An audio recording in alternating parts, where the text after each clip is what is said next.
Welcome to SEC After Dark. I'm Stephen Willis alongside Corey Burton. The new look SEC After Dark. I can't talk, it's so late at night. What are you drinking tonight? I am drinking Blue Moon Light Sky. It's the Mick Ultra of the Blue Moon world. It's really good. I'm not doing a live taste test on this on air because I've had it before, and it's really good. It's really good. Like if it's been like blazing hot up here, and apologize for pushing us back, but you know the heat and football practice sometimes they don't mix very well, and I think at the start of practice we were able to start practice at 6 o'clock. It's a rough way to start. So, how have you done the last year since we talked last Wednesday? It's been about a year, hasn't it?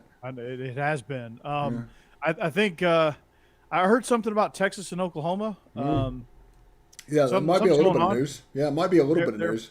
They're doing something. I don't know. Let's fill me in, I guess. Yeah, we'll go ahead and start talking about that. We'll start off with the Big 12. I know that we're going to do a little Big 12 after dark here.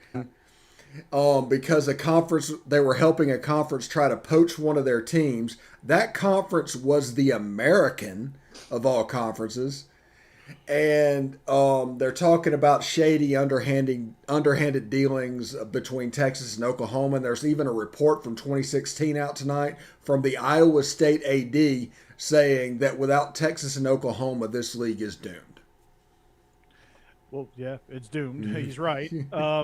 Yeah, this is hilarious. You're getting mad because it's bad when you're getting when it keeps getting more and more interesting. Yeah, and the great thing for SEC fans, since this is SEC After Dark, is we're in a position where we can kick back and enjoy this a little bit and watch everybody else scatter all over the place and panic and all that, and know that it doesn't affect us in the slightest. Kansas State? No, West Virginia, I bet it was West Virginia. I was thinking either West Virginia or TCU. Because there was the Big East history from back in the day.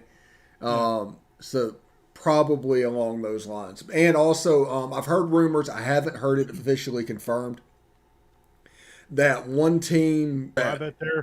I bet they're pushing hard for somebody. Texas and Oklahoma is absolutely trying to find home for all their friends. They're talking about helping everybody move, just to try to get out of the debt that's coming potentially their way. But I've heard that number. I want to know officially what that dissolve number is. When does the Big 12 cease to be a conference, or is the last person holding get to keep all the contracts? You never know. They're going to dissolve really quick because I've heard, not to go Big Ten After Dark, but I've heard that they're going after USC. So this thing is winding and turning, and there's all sorts of things, but they're coming after somebody. Yeah, absolutely. And it's something that you will see. Let's see. Yeah, you will see them. Different conferences go after guys you wouldn't normally expect because of the nature and the business of college football, how much it's changed, even in the last decade since we last did this. Now, after Texas and Oklahoma, and we talked about that, about the media rights and how that potentially could be set up with the Longhorn Network and integration in the SEC network with an overarching streaming service. Well, other conferences are going to have to match our 16.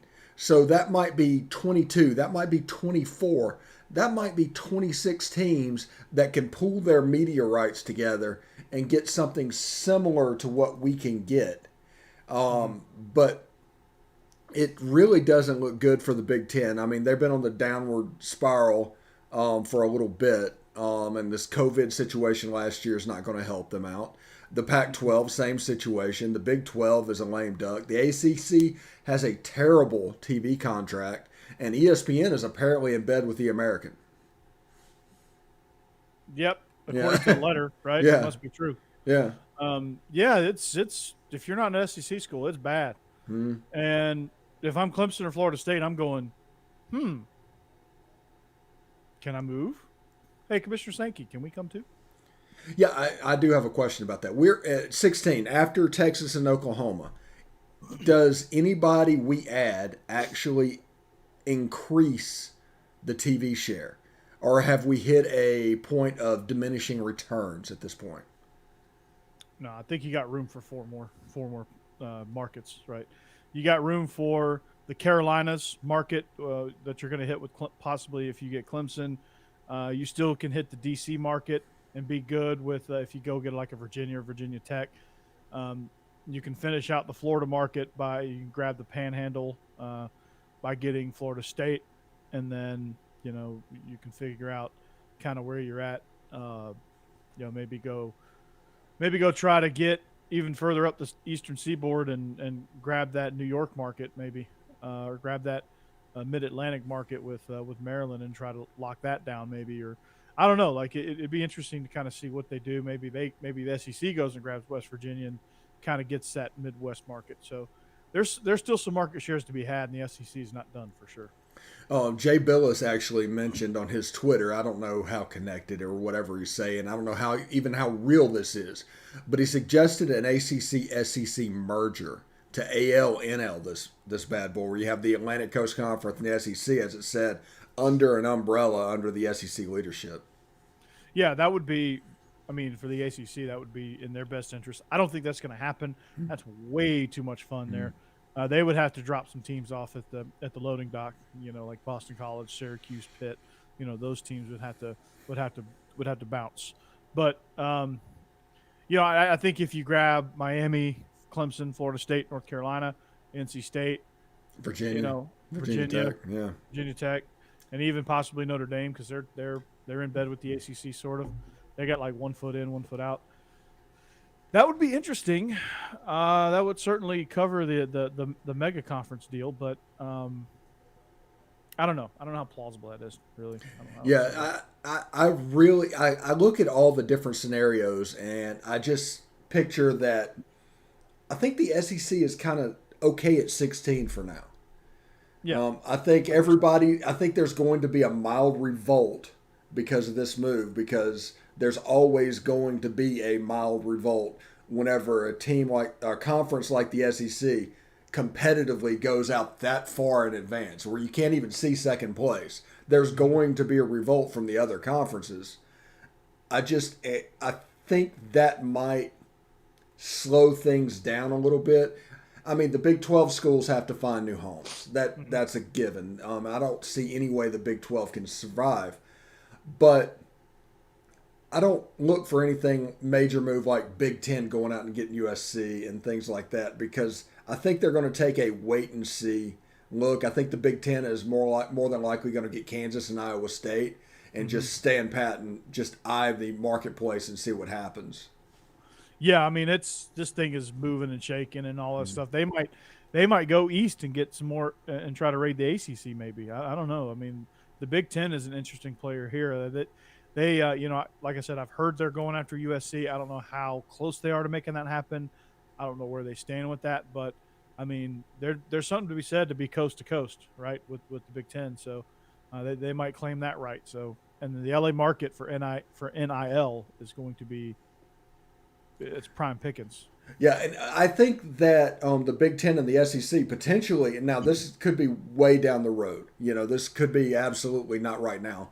But there could be a little Warsaw Pact type situation with the Big Ten and the SEC kind of gobbling up ACC teams based on geography.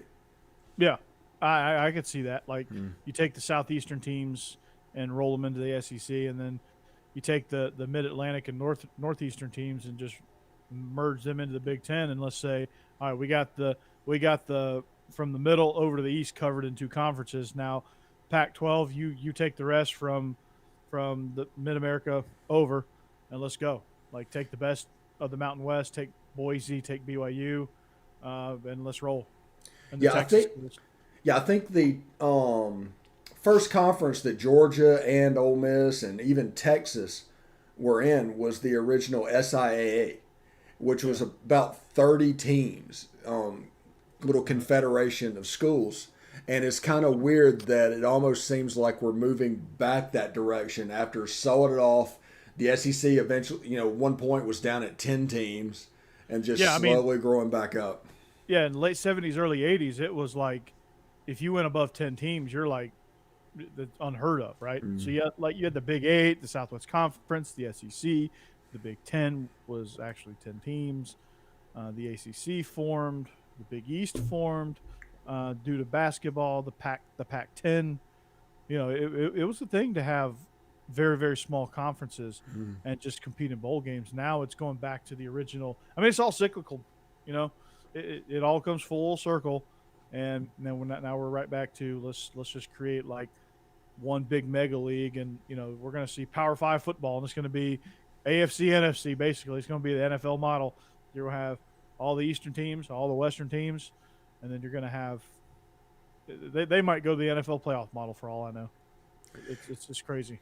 Yeah, That'd be kind yeah, of cool though. yeah. I'm looking forward to it. I think it could be quite interesting. Make But the SEC West truly West and go yeah, get USC.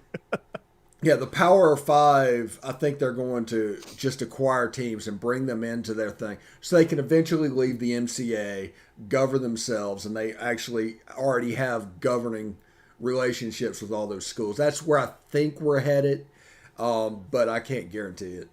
Sankey will be the head man. He'll be Yeah, the Goodell. He'll be the Roger Goodell of this new Power Five league. yeah, That's where we're headed. yeah, That's where we're headed. and Greg Sankey would be a true commissioner of college football, unlike a Mark Emmert who just kind of basically cashed a paycheck. He cashes a paycheck and he punishes Southern Mississippi for Alabama's transgressions.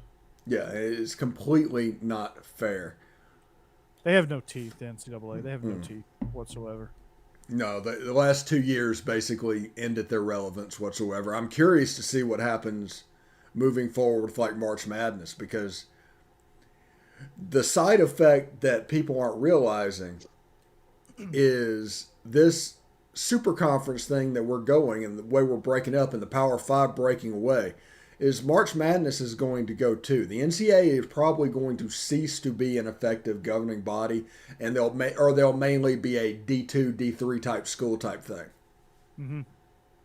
Yeah, FCS will be the premier division within NCAA, and then you'll have Power Five, and then Group of Five. I don't know where they go. I don't know which direction they go because you have schools like the MAC conference. You have some of the lower American Conference teams, Conference USA, Sun Belt. What happens to those schools? Do they stay NCAA? Do they break off and form a lower division within the Power Five group? And it's kind of like the high school model where you have like classification, Power Five classification, Group of Five classification, and they just do their own thing. Like, Yeah, are we headed that way? I mean, that yeah. would be the best bet for them. I'm absolutely curious about how everything looks moving forward, especially with college football. But I'm interested to see the basketball aspect as well, the baseball aspect as well. And that leads us into our second segment. We're going to talk a little bit about Texas and Oklahoma and literally what it means for the SEC. We've talked about hypotheticals of what's going on. But I was sitting here thinking about this the other day. And with Texas and Oklahoma coming in, and everything's going to move around in the SEC West. You're looking at Texas, LSU, Mississippi State, Ole Miss, and Arkansas in one division in baseball. It's 5 out of 8 teams. Mm-hmm. That's wow. That's insane. Yeah. The SEC has no excuse not to win the national championship every year when you're looking at that. And then you throw in Vanderbilt on the other side. um, you're getting pretty sporty. And then you can't count out South Carolina. They've got a really good baseball program. Mm-hmm. Basketball wise, you look at Florida, Vanderbilt, LSU, Ole Miss, basically everyone except Georgia in basketball. They flash. They flash, to be fair. They flash in like February and then Yeah. they go back into the tank.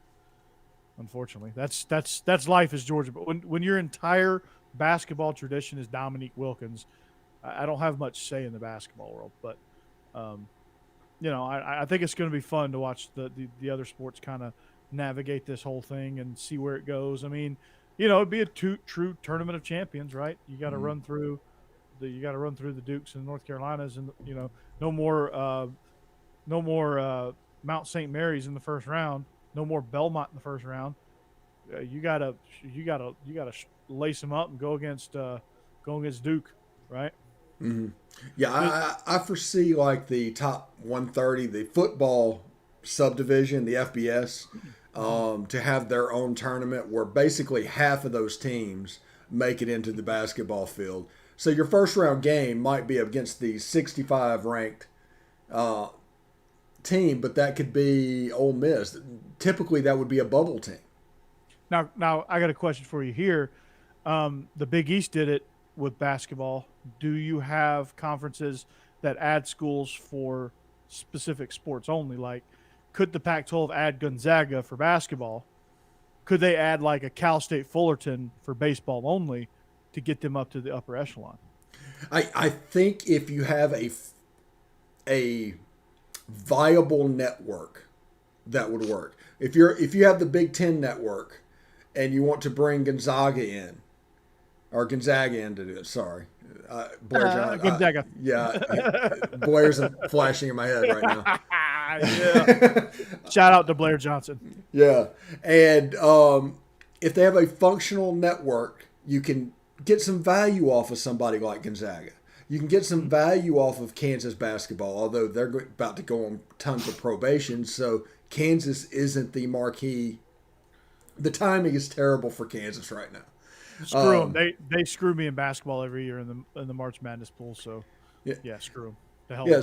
So a team like that, the Pac-12, if they could quit sitting on their thumb and see what's going on, they should add some baseball only members. Bring Fullerton in. Bring Pepperdine in. These former names that people recognize, Long Beach State, bring them in. Yeah. Why not? Yeah, stuff like that. You're going to have to think outside the box to compete with an an SEC brand, where like Alabama and Oklahoma in softball. That's going to be a marquee matchup. That might make it to ESPN, living on the mothership. Georgia Oklahoma was a hell of a baseball game in the World Series. I think they ended up losing out, but I mean Georgia has a great softball program, so they'll compete. Oklahoma obviously has a great softball program. Texas has a great softball program, but yeah, I would love to see like the Big East. The Big East had like 30 members, but they only had like 10 football members, and they're like Georgetown plays like Division III football, like Villanova plays they play FCS football. Seton Hall, I don't even know if they have football. St. John's doesn't have football. Like the Big East is like a basketball, baseball conference, right? They have all these teams in them. They're like, man, that's Big East, but then they play like FCS football. Yeah. Villanova's a force in the FCS football, by the way, in the Colonial. So they're pretty campus, fun. By the way. I've been to Nova. I lived up just north of Philadelphia for a couple of years, and Villanova's a nice campus. For it being in Philadelphia, definitely. But it's not really in Philadelphia. That's where they get you. It's such on the outskirts. It's like saying South Brentwood is Nashville. Yeah, true. Yeah. So I mean it's pretty nice. But I'm looking forward. Like Texas won the Directors Cup this year, and pretty much if you're listening to this, you're probably 35 and under, and you have never seen a world where Stanford did not win the Directors Cup until this year when Texas won it. That team is coming to the SEC, and I believe an SEC team has never won it because we don't play enough sports. That's an important distinction whenever that people talk Directors Cup. We intentionally don't play enough sports, just so the money is in places that do what you need to do. But yeah, I mean that's why these programs like softball and women's basketball, tennis, that's why these programs can thrive so well, because we're not splitting it up between 30 sports. We're splitting it up between like 16 sports. Yeah. Yeah. And it's really neat to see all this coalesce. I'm having a great time. I love realignment. The last time they went through this realignment, me and you were at Rivals, and we were sitting there on the computer and we were following everything. We were sitting about this close. Yeah. Following Chip Brown and all the rumors from all the different leagues and everything going on. And it was a ton of fun. And a lot of the baseline for our knowledge of what's going on was developed then because nobody had that knowledge before then. So back then they were actually doing real reporting, everything going on. Everything was piling on the next. Now we can't find out what the number of teams it's going to take to dissolve the Big 12. You know, because that little piece of news would have been instantly out 10 years ago. yeah, but now it's like there's so much stuff out. You don't know what's real, what's not real. You know, with the explosion of social media, it changed the game as far as reporting goes. And you know, a lot of it, you know, about half of it really, really good way. Like we get news a little bit faster. We get, you know, we can get to these sources faster, and these people have easier access to. Um, but then again, it also you have a lot of lazy and irresponsible journalism as well, where people want to be the first now, and they know they have to be really, really fast. So I feel like half the time they just make up 3/4 of the story and put it out there and just let people run with it and then figure it out later. Where it used to be, you better had it, you have better have it figured out before you put it out, or your ass is out of a job. Yeah, now you have to be first. It doesn't matter if it's right. Everybody said whenever I was coming up, you know, going through Yahoo, even Ole Miss, whatever I was doing, you need to be right first, and then you want to be first next. So if you can get that right order and go first, that's the win. But now there's nothing to being first, because what you're seeing is completely going to be inaccurate. You might have one nugget of truth in there, and then 5 things that's completely inaccurate, and you just have to go through and figure out what those between stories, which ones are the nuggets of truth wherever they're coming from. It's bizarre. Well, and you also got to understand that like people are racing to be first to put this stuff out. This story's like unfolding, right? And people are putting out little nuggets, and we don't know what's true, and it's all based on conjecture and hearsay, and you don't know what's what because nothing is out there yet. There's like no resolution to report. It's all just rumor. He said, she said. Well, they put this letter out. We don't know what team it was with the American Conference that was flirting with them. We'll find that out later, I'm sure, but we don't know that yet. That information has not been made available. And now this thing's a huge story, but it's an incomplete story. And it's like you're shoving all these Legos out there, and then like you're withholding a bunch of Legos so you can't finish your project, but you want to present it as an incomplete project, and that's kind of what journalism is. And there's no accountability either. And I know you did a whole podcast on this, but you know, I think these journalists should be held accountable when they make mistakes. They should have to answer to that stuff. Like there should be, before you really are considered a news source on something, there should be some credentials that you have to present, or that you have to have for people to take you seriously, and for people to put your stuff out there as news versus just, hey, this is what I think, this is what a friend of mine told me, because it's nothing unless you're verified as somebody that's a reliable source. Yeah, credibility used to be the thing that was built up, and the accountability was from your editor and his boss, and there was 3 or 4 layers between that and the money. So it was never really touching. You could do your job without the money interfering. Now the money's sitting right next to it.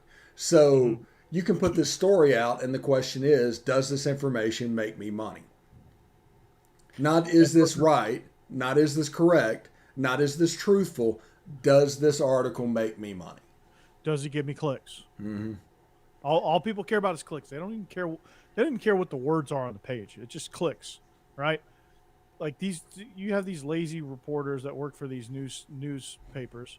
That, you know, that's a dying business. Yeah. And they just, yeah, exactly. They make up these stories, and they make up like they pick out the tiniest shred of something, and they try to make a story out of it and try to get clicks. Like there was a story about Darion Kendrick at Georgia. Israel and I were talking about this the other day, where, you know, he got some like minor violation downtown in Athens, and he got exonerated of it. And, you know, it really wouldn't have, you know, really wasn't a big deal. And then there was an article that came out, and it was like front page AJC, arrested Georgia player, you know, something like that. And it's just like, come on now. Yeah. Like that's just lazy. There's no story. Like people are pursuing stories that aren't stories. They just want to pursue just something that they can make a headline out of. Right. Yeah. They have in their mind an outcome, something they're looking for, a buzzword. And then after that, the story's already written. It doesn't matter what actually happened. It's like Georgia player. Okay, I'm going to look for a Georgia player being arrested. Okay, we'll put this in. It's going to go to the front page. We're going to write a story. If you actually read the story, you would see that, there's not a lot. There's nothing to it. There's nothing there. But the headline, since we're in this Twitter world, is what people are reading, and that's how the sensationalism basically infects. Yeah. Facebook gets me with this all the damn time. I'm such a sucker sometimes. I'm like, he opened up about his time with Bill Belichick. And I read it and it's like, yeah, Belichick was awesome. Yeah. And I'm like, yeah, it's like, oh, you guys are terrible. It's like, really? I clicked in there and read that. I must have been really bored. Yeah. And you know what? It's gotten to almost to the point where print journalism is not really, it's definitely not what it was. It's hard to read. It's hard to know what's true. Because for the first time in anybody's lives in the last, I don't know, 50, 60, 70 years, the question, everything you read, the question has to be, what is the motivation for writing this? Yeah. What does this get you? Yeah, exactly. And it used to be journalists took pride in writing articles about things. You know, they took pride in digging into their sources and researching topics that they were assigned and putting out a good article. Well-known award-winning journalists, people used to subscribe to papers. Even when they started going online, there's still some of those journalists left. People would subscribe to the New York Times or Washington Post or whatever the publication to read these people's articles because they know they put a lot of time and effort into them, and you're going to get a really good, informative article. That doesn't happen very much anymore. It's all about just getting words on a page. You read it. There's no substance. There's no urgency. That's why print media is dying, because there's no urgency to actually read the article. You can just skim the headlines and make your own judgments. And that's really what the article is anyway. It's just a headline. Yeah. And I don't know, like, that's why podcasts are growing, I guess, because it's, people can expand on stuff. It's like the new way of, like, kind of like what we're doing. We're expanding on stuff, like, right? Yeah, you can look people in the eye. Yeah, we can look people in the eye. You see our faces. Yeah. And, we're going to be held accountable. If I say something stupid, I'm probably going to get roasted on Twitter.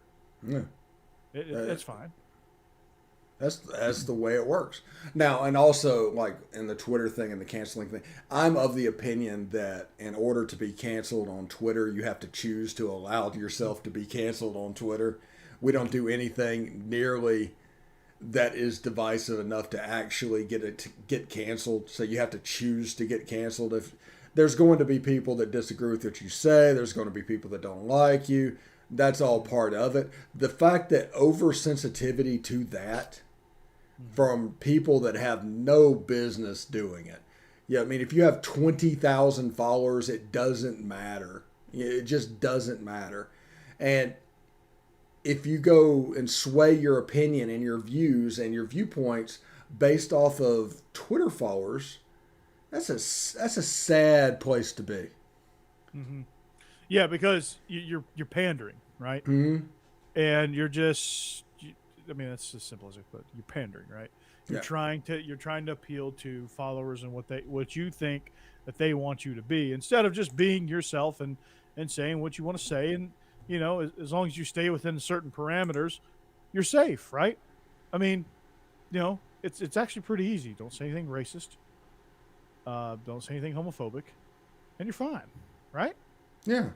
Be a decent person. That is the only thing you have to do on Twitter is be a good person. Yeah, be a decent person, be funny, and keep it clean, right? And be a decent human being. Have compassion for people. Like, treat people with respect.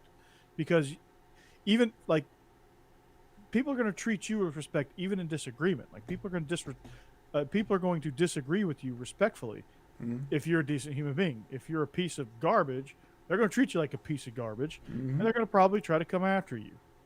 So be a decent human. Don't get canceled. Yeah, that's the message from us today. Be a decent human being on Twitter. Do not post in a game thread. Do not Yeah. Nothing good comes in a game Yeah, thread. No, do not no. post in a game thread. There's just no reason to do it. All it does is set yourself up for some kind of an emotional response that is going to make you look terribly. So just do not post in a game thread. Stay off social media. Stay off message boards during the game. After the game, go in there and post and say what you want to say, but do not do it during the game. Also, my favorite message board guy is the one that midway through the first quarter, oh, fire everybody, and then you come back and you win the game by 3-4 touchdowns. That's probably my favorite message board poster. I love those. Kirby ain't got it. And Yeah. then we 50 burger them and everybody jumps on. I love the people that jump all over that guy or that person that does that. That's the best. Yeah. You know, Yeah, it's that absolutely is. It's like, come on, man. Yeah. We got off topic a little bit. We're talking about Texas and Oklahoma.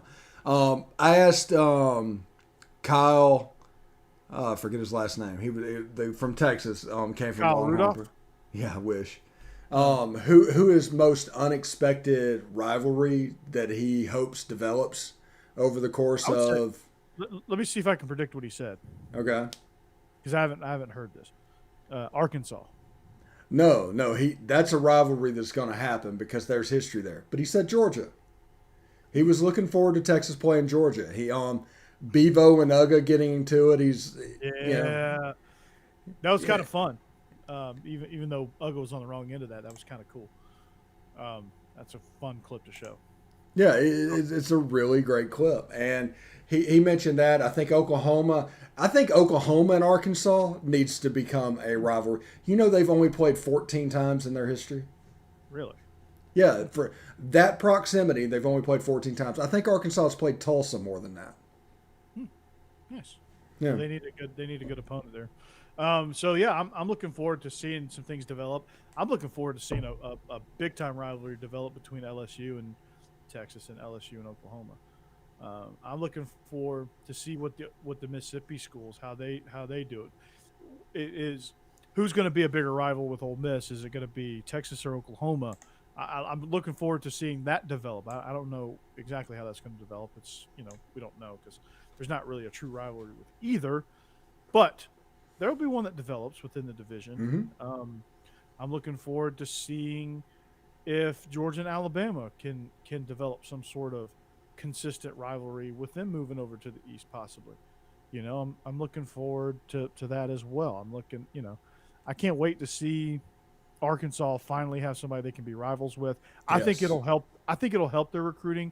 I know people say otherwise, but being in the same conference, playing Texas every year, and knowing that you're in the same brand, they're already competing with Texas. It just brings more credibility to Arkansas, and they'll win a few more of those battles that they don't win because Texas is in the league. And so I think if I'm Arkansas, I use that to my advantage. I'm going to get more exposure in the state of Texas than I got with just A&M in the conference.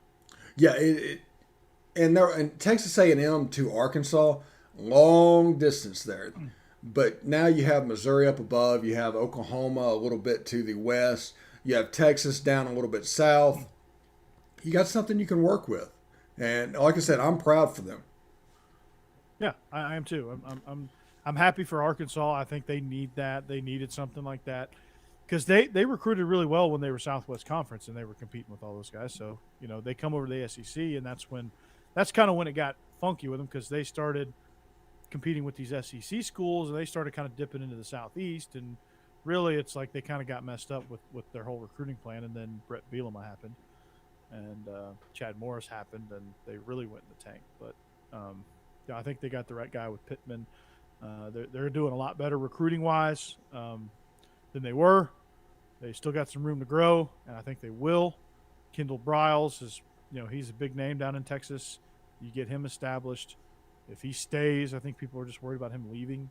If he can commit to Arkansas and stay as a coordinator, which I think he should, they'll be pretty good. They're physical. They're already physical. They play a great brand of football, and I would give Arkansas a long, hard look if I was a recruit right now, because I like the way they play football. Yeah, it's getting to the point in time though where they need to win games. They do. They do. Yeah. They need to start winning more games than they lose. This year is the last year they can kind of use the "we're still rebuilding" excuse. But next year, for sure, they better start competing. Yeah. And you heard from the athletic director again and from Sam Pittman they're expecting the number one hardest schedule in college football this year, which they had last year, and it's like that's just the whole SEC West. You're going to have to get over that and quit making that a bragging point and just go win those games. Just play your schedule, Uh-huh. play your games, right? Yeah. Because it's not going to get any easier, right? Your No. crossover games, not going to get any easier. I mean, if you draw Vanderbilt, that might ease your schedule up like a half a degree, a half a percent. But Kentucky's good now. South Carolina will be good soon. Georgia. Florida's Florida. Tennessee's back on the rise again. The Mississippi Stools are on the rise and looking for some bright futures. Hopefully Kiffin stays with Ole Miss. Missouri's looking pretty good over there. And then you add Texas and Oklahoma. Texas is what they are right now. They're struggling too, but you have to think they come in the league, they're not going to struggle. Yeah, the same thing I asked Kyle Carpenter there. This question. I asked him this question. Let's drop you down in 1985. Oklahoma, Texas, Red River Shootout, Barry Switzer, Darrell Royal, the whole 9 yards, and I tell you that 2 of the Big 8 and 3 of the Southwest Conference are going to be in the SEC. Yeah, I would say you're crazy. Yeah. I would say you're nuts, Uh-huh. right? I would say you're nuts because, it's the SEC was truly the Southeastern Conference, right? It was truly that little that little chunk of the state or the country, and now it's expanded almost into the Southwest. So, yeah, it's crazy, man. It's like it's growing, it's sprouting, and I'm here for it, right? Yeah, and the Southwest Conference, you probably got the top 3 schools with Texas A&M, Texas, and Arkansas. The Big 8, you obviously got one of the top school, if not the top school in Oklahoma. The top school. Yeah, and then you probably got number 4 with Missouri because number 2 would have been Nebraska and number 3 would probably have been Colorado. Yeah, and Nebraska sucks. Yeah, yeah. You wouldn't. Nobody would trade with Nebraska right now. No, not a soul. Yeah, not a soul. Like I don't want any part of Nebraska. The Big Ten doesn't want any part. I have some Big Ten friends that I do illegal motion with on every Tuesday night. They're both they're both Wisconsin people. They both graduated from Wisconsin, and the other one grew up an Iowa fan. So they're Big Ten people, and they hate Nebraska. They want Nebraska out. Yeah. I honestly, I'm dead serious about this. If you're the president of Nebraska, you should call Greg Sankey. It doesn't geographically fit. Everything's a problem. But I'm not saying the SEC would take them, but I think that's a phone call you have to make. Yeah, or call the dude at the Pac-12 and try to renew that rivalry with Colorado. Get out of the Big Ten. You're a fish out of water. Get out of the Big Ten. Yeah, like you have nothing in the Big Ten in your face. You have no natural rivals in the Big Ten. Get out of there. Yeah, well, it could change with you bring Kansas and Iowa State in, but then it's just a chance for those 2 schools to beat up on Nebraska too. Yeah, get some revenge from back in the Big 8 days. God Almighty, Iowa State's good, man. Yeah, Nebraska don't want any part of Iowa State. And it was funny, like not to go Nebraska after dark here, but or not to go Husker Illustrated. Shout out to Greg Peterson. They tried to troll Iowa, and Iowa goes, "Yeah, kind of like the last 6 times you came," and they put the scores up of the last 6 games. And Iowa was like, "Really? You mean the last 6 games you played against us were all L's? Okay, cool." Yeah. I know this podcast, and I'm sorry, it's turning into Nebraska After Dark, but I do have a point I would like to make about Nebraska. I think Scott Frost went to Nebraska and quit being the Scott Frost he was at UCF and at Oregon before him and tried to be Tom Osborne 2.0. And that just wouldn't work. That would never work. you gotta stay true to yourself. Like he had roots in Oregon. Like he grew up as a coach in Oregon, right, under Chip Kelly. Like, be that guy, right? He came down to UCF, had really good success being a tempo air raid spread, whatever version of the air raid spread that was. But he had great success doing that. And then he gets to Nebraska and he's like, goes brain dead. I don't know. Like I guess he felt the pressure of like trying to be Tom Osborne and trying to be traditional Nebraska, and that's not going to work. Yeah. You can't recruit like Nebraska did when you were in school as a quarterback, right? Nebraska could get everybody in the breadbasket of the country because Nebraska was a brand. They're not anymore. Same goes for Tennessee. Same goes for Tennessee. Like Tennessee, if you try to and Michigan, like these schools are trying to be like General Neyland, Tennessee, or the Michigan man, Bo Schembechler Wolverines. Like you can't when you hire these guys, you got to let them do what they do, and if they do that with Josh Heupel, they will be successful. Yeah. If they let Josh Heupel be Josh Heupel, they will be successful if they don't get in his way. Scott Frost, you got to be Scott Frost, right? He's a good coach deep down inside. He's a terrible coach at Nebraska. He's a terrible fit at Nebraska because he is not what he's been training himself to be. Which is a West Coast coach, even though he grew up in Nebraska. Yeah. But he grew up as a coach on the West Coast. So why just recruit your quarterback? There's a million of them out there. Get you somebody that you like. Like he could recruit it. Like Scott Frost could take a Mackenzie Milton and make him an All-American quarterback. Like Mackenzie Milton wasn't some heralded prospect coming out of high school, right? He was good, but he wasn't like Trevor Lawrence. Like Scott Frost doesn't need a Trevor Lawrence or a Justin Fields at Nebraska to compete. He needs a high 3-star, low 4-star guy that can throw the ball, a guy that's accurate, and he needs some guys that can make plays. Like Mike Leach has it figured out. Like Will Rogers, what was he coming out of high school? Yeah, he was a 3-star. He was a 3-star, right? He was one of the best quarterbacks in the conference. Yeah, and he's just a quarterback that ran the air raid in high school. That is why the seamless transition is there. But it's nothing special. Find you a guy that fits your system, and win with that. It's okay. Yeah, I think that Scott Frost would have trouble signing somebody like Jordan Ta'amu at Nebraska, but at Oregon, and at Central Florida, he would absolutely sign that quarterback. Oh, in a heartbeat. In a heartbeat, he would. So I don't know where the disconnect is. Like I don't know what's going on there. But maybe Nebraska just needs to go on and fire him so they can help him out. Yeah, and there's a chance he's going to. He's gone after this year. I just don't see it. I just don't see it improving. There, it's bad. It's bad. He's made it worse. Yeah, he's trying to be something he's not. And it doesn't help the way that they handled the COVID thing and just got all the Big Ten schools to gang up against them. They're completely isolated. And now with the death of the Big 12, there's just nowhere for them to go. Yeah, everybody hates them. Everybody in their division hates them with a passion. Iowa fans hate them. Wisconsin is starting to hate Nebraska worse than they hate Minnesota. That would be like Alabama hating Missouri worse than they hate Auburn. Yeah, it's really a sad thing that's just developing up there. But thank you for tuning in for Big Ten After Dark. Before we get out of here, I do want to talk about a little bit of camp storylines. I'm looking at really two things. One is the LSU quarterback competition, if there is one. Why is it the competition again? Because Miles Brennan is going to get reps at the beginning, and Coach O is known for screwing this up.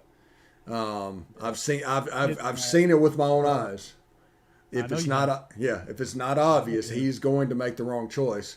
And the Ole Miss defense, if they can just be the 80th ranked defense in the country, if they can be the 60th ranked defense in the country, it's a 10-win ball club. That's doable, right? Can Matt Corral, speaking of Ole Miss, like for Matt Corral he's got to have those game like his ceiling and his floor. I think right now are really far apart. Mm-hmm. Like his floor is like the 6 interception game against Arkansas, and obviously his ceiling is All American status. Those other big games that he had, like against Alabama, where he threw 1,400 touchdowns and 6,000 yards. He's got to close that gap from the floor up, right? He's got to like he can't have disastrous games like he had Mm-hmm. last year.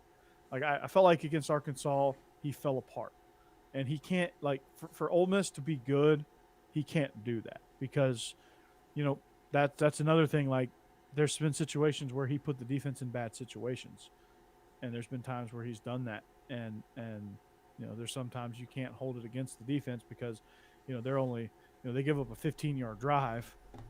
Most cases if you give up 15 yards on a drive, you're in good shape. But in some cases they gave up 15 yards on a drive and it was a touchdown. So, Matt Corral's got to be better, more consistent, I guess, less ebb and flow, and just kind of more of an even keel at a high level.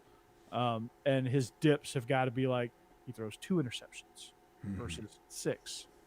Like we need to look back on this season and say we need to look at his game by game numbers and say, okay, he had a disastrous game here. He threw 2 interceptions. Not, oh my God, he was 9 of 31 for 61 yards and 6 interceptions and a fumble. Like we can't have those games from him. Yeah, if you look at things though, Matt Corral threw 11 interceptions in 2 games. That's a ridiculous stat and that's horrible. But Ole Miss had the ball with 3 minutes to go in the game, and both of those with a chance to win. That blows my mind because if you throw 6 interceptions, you should be losing by 35. Mm-hmm. Yeah. So the fact that Ole Miss was still in that game tells you what you need to know about this team as a whole, right? They probably would have won by 3 touchdowns had he just cut those interceptions in half. Yeah, and obviously me and Corey both are Team Max Johnson when it comes to the LSU quarterback controversy.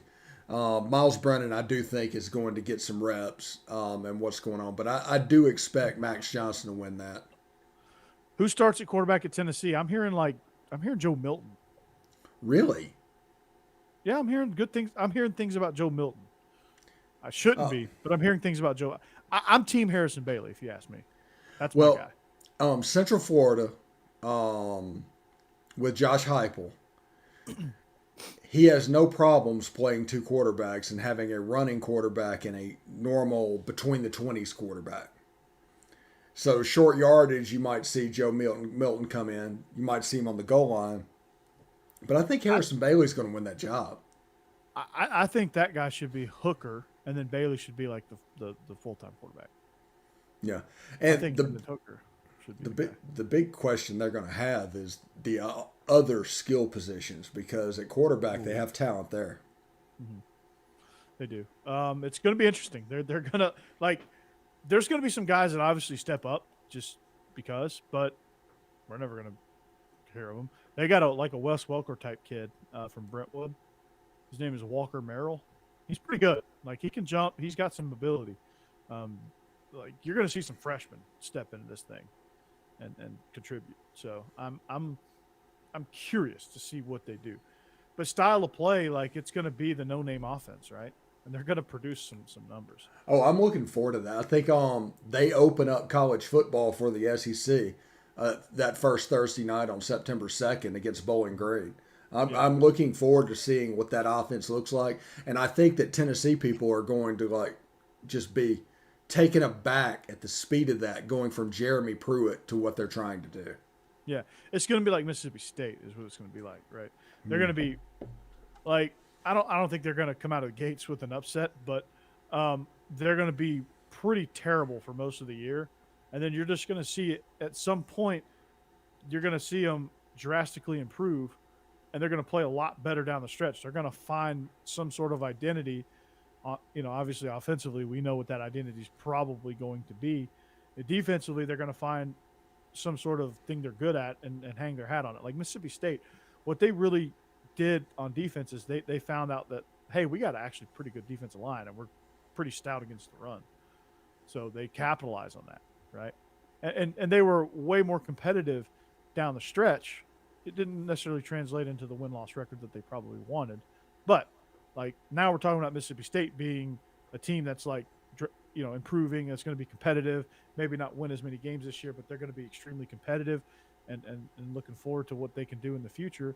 For Tennessee, it's going to be the same thing. Yeah. Yeah. For Mississippi State, you're looking for 6. Just get to 6. That's all you care about this year. Mike Leach is a year 3 coach traditionally. So just get to 6 this year, get the extra game involved, and see what happens.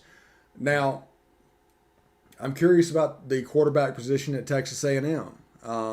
Haynes King, I'm thinking Haynes King. He's the guy. Yeah, but this is my question in Jimbo style of offense, because like somebody like Jameis Winston has, ran that. Kellen Mond had a lot of athletic ability, and he did it, but he didn't do it to the level of Jameis Winston. Haynes King's an athlete. He's one of the faster players on the team. Is Jimbo Fisher going to become basically a Dan Mullen-like with Nick Fitzgerald? I don't think so. They're going to run that same style offense. So they're just going to ask him to throw the ball and make the decisions that are required, and I don't know if he's going to be able to do it. All right, no offense to Jameis Winston, but if Jameis Winston can function in that offense intelligence-wise, anybody can. Like Jameis Winston, he's not all there. He had physical gifts though. He did. So it might have been a one-read pass, but the man had a cannon for an arm and the ability to play the game. He was very good in the crunch time. But if you remember that Florida State team, they were down almost most of the second halves that year. And Jameis Winston just kept pulling them out of the fire before they ran into a Nick Marshall Auburn team. And they ended up winning. Yeah. They ended up but that was one of those games where Auburn had it until they didn't. Yeah. Auburn probably lost that game more than Florida State won that one. But, he's going to pull out some of these Jameis Winston tricks out of the bag and say, hey, let's go get it, right? And some of the things that Kellen Mond did well, I think Haynes King can do. I think athletically, he's gonna put you in some better situations than Calzada can. With his running ability, his ability to move within the pocket, I think it's going to separate. Jimbo's going to be like, man, we can figure this thing out. He can make some plays with his feet. We've got Wiedermeyer to bail him out. We've got Isaiah Spiller in the backfield to bail him out. We can do some things with Haynes King. There's some leeway with his athletic ability. He doesn't have to be a polished passer or a guy that can make progression reads. He can be a guy that can make a 1 or 2 read play and pull it down. He's a guy that can check it down to the back, and we're still in good shape. They can play some defense now. They're better up front than they were a year ago. So they've got some things going in their favor around him that they don't he doesn't have to be the guy like Jameis was. He doesn't have to be the guy like they want to kill him on to be.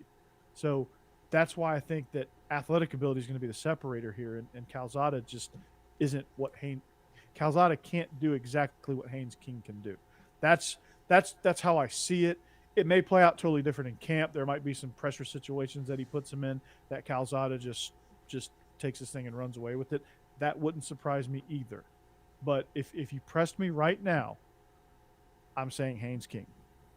Yeah, and that's fine. But I honestly, with either one of them, I don't see either one of them being able to beat Alabama. And that's kind of the goal at this point for the Texas A&M program, is getting over that hump. And next year it's going to be beating Oklahoma or beating Texas. But you want to talk camp storylines? Alabama. Mm-hmm. Well, how does Bryce Young and Bill O'Brien mix? Like, does John Robinson have the same production as Najee Harris? I was having a discussion with a friend of mine about this. Saying no, he doesn't. He's an underrated back, which he's got some talent, but he's not Najee Harris. Yeah, all around back, Najee Harris might be the best that's come through there. Well, Najee Harris was your if I'm using a baseball analogy here, he is their Albert Pujols. He could do everything. Yeah, he's a 5-tool guy. Yeah, there's your baseball. There you go. How do they like John Mechie is not Jalen Waddle, is not Devontae. Like, how do they replace those guys? Yeah, right. And Slade Bolden is not Jalen Waddle. Now, he played some slot last year, but if he's the number 2 guy that's supposed to take pressure off of John Mechie, that's not going to do it. And then you're dealing with a sophomore quarterback that didn't get much work last year at all. But He's they still have a extremely seven-figure talented. NIL deal. Yeah, he's extremely talented, but he didn't get the fourth quarter reps that even Mac Jones got before him, and before him Tua Tagovailoa. And you're going to ask this guy to come in and be ready. Here's Miami, go with Bill O'Brien. You don't know how that's going to turn out. I'm not saying that that game is going to be a disaster. I'm not saying that. But there's questions that need to be answered. That's the first chance that they have to answer them. And Miami's a pretty damn good team. I mean, you got to figure out how to contain De'Aaron King over there. Now, I don't think Miami brings a ton of firepower, but De'Aaron King can equalize a lot of things for you. And Rhett Lashley is, for all the faults he had at Auburn, he knows how to deal with a Saban defense. He knows how to deal with the Saban defense. He's finally, like Diaz has finally let him do his thing, and he's been really good for Miami. He's found a home in Miami. So Miami's a team that's actually pretty good. I didn't think Diaz would last there, but he's hanging on. He got a great transfer in De'Aaron King, and they're pretty sporty. So Alabama's got their work cut out for them. They've got we got to pump the brakes on like anointing them the national champions because they're Alabama. Like at some point, I keep saying this, at some point, this coaching turnover has got to bite them in the ass at some point. Yeah. And maybe it's a year. Yeah, that's the big thing. And with the one-time transfer rule coming into effect, you have to keep that whole roster happy. Yeah. For Nick Saban, who's like 69 years old or 70 years old, it's got to wear on you because of the extra stuff besides coaching football that he's going to have to deal with. It seems like he's embracing it, though. It seems like he's way. I feel like he's way less cranky now than he was last year or 2 years ago. Right? Like 2 years ago, he's like grumbling at everybody. Now he's like cracking jokes and having fun with all this stuff. Yeah, like, when does he become Bobby Bowden taking a nap at 2:00 every day? When does he become that guy? Never. Yeah. Never. That's just not in his personality. That's just not in his personality. But yeah, he got a lot of questions to answer for Alabama. I wouldn't be so quick to say that they're a shoo-in to win the division. I wouldn't say that right now that they're a slam dunk to beat Texas A&M, to beat Ole Miss, to beat Auburn. Like there's that league is competitive. That division is competitive. You've got, if LSU somehow figures out and just gets lucky, like blind squirrel type stuff, and picks the right quarterback, they could be pretty sporty. Ole Miss, you know what they're going to bring to the table. They're pretty explosive, dynamic. Arkansas is physical. They're going to pound you. They're not exactly a shoe-in. They're probably going to win that game, but they're it's not a roll into Fayetteville and 50-piece them anymore. Like that's not Arkansas anymore. Mississippi State, they're gonna give you fits with the air raid, right? Mm-hmm. You got to stay on your toes because it's totally different. Auburn, we just don't know with Brian Harsin. He's had a good track record at Boise State. They've got some of the right pieces. They've got Tank Bigsby, and surely Mike Bobo can do something for Bo Nix. So you don't know what's going to happen there. And then who am I leaving out? Did I leave out anybody? I didn't leave out anybody in the West, did I? I don't think so. No. They play Florida, which, Florida being Florida, they can still sneak up a bit. Florida and Alabama are the exact same scenario right now. Yeah. Like they've got a lot of firepower to replace. So it's going to be tough for both of those schools. Yeah. Thanks, Dan Mullen, for watching the show. He used square peg and round hole multiple times during media days to talk about what he's going to do with Emory Jones, which means I expect the Nick Fitzgerald offense at Florida this year. Yeah, I do too. And, Dan reached out in the chat and, he said he goes under the name Darth Mullen, like we don't know who he is. Yeah, seriously. I mean, you're very sad, Dan. Come on. Dan, if you're hearing this, send me a pair of Jordans. Yeah. Yeah. Which we know you are hearing this. Send So me a pair of Jordans. I'll give you my address later. yeah. Send me a pair of Jordans. Yeah. So Hit us up on Twitter. The yeah. Stephen Willis. Speaking of teams that have teams in Twitter and hitting us up, I was trolling around on Twitter when the Cleveland Indians changed their name to the Cleveland Guardians.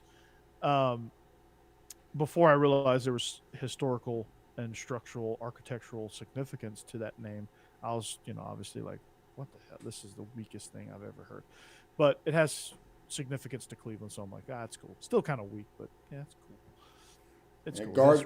I think Guardians is what an individual service member is called in the Space Force. Yeah, That's what they pick for that. Like a soldier and a sailor and a Marine, you got a Guardian. Yep, you got a Guardian. So, you got Guardians playing baseball in Cleveland. So there was a minor league team, the Burlington Sock Puppets. Okay. They came out and said, when they came out and retweeted the announcement from the Indians and said, "What a silly name." And I responded in that thread, and the Carolina Disco Turkeys started following me. So, wait, the Disco Turkeys? The Disco Turkeys. Man, minor league names are just the best. I love it, right? I told them to send me a hat, and I would wear it on the show. They haven't responded to that yet, but I said, send me a hat. I'll definitely wear it. Yeah, I told Jake Crane the same thing. He's like, send me some swag. I'll wear it on the show. Yeah. We're having him on Georgia Dogs tomorrow night, I think, if he doesn't back out again. Yeah, I've had him twice. He's a good interview. Yeah, I've had him about two or three times. He's really good. This will be the first time I've had him on the video platform, but I'm gonna try to get some merch from him. Maybe I can, I don't know, I'll figure out something to get our logo on his show, but get him some merch. I don't have any merch, but if I do, I'd send him some. Yeah, seriously. I ordered about $200 worth of polos, but that's for me. Yeah, I'll send him some Hillwood gear. There you go.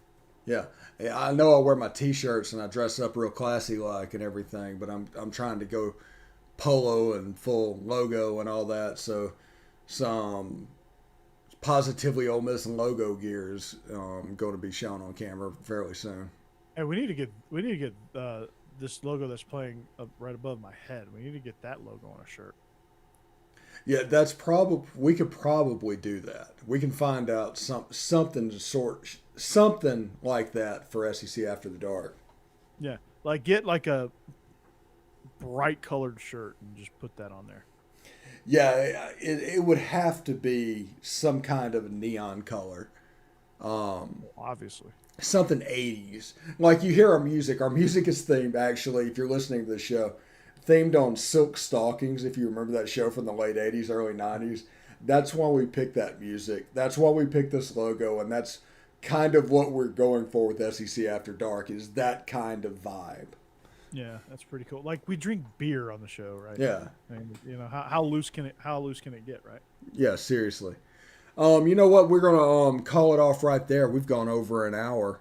I do want to flies when you're having fun. Yeah, I do want to thank everybody for stopping by and watching the show. Remember, like it, share it, retweet it, do all of that thing on social media. This is social media only platform. We don't have a place that we can send you, but our audience expands whenever you expand it. So do that for us, please. And for Corey, I'm Steve, and we'll see you next week. Hit the bell, subscribe.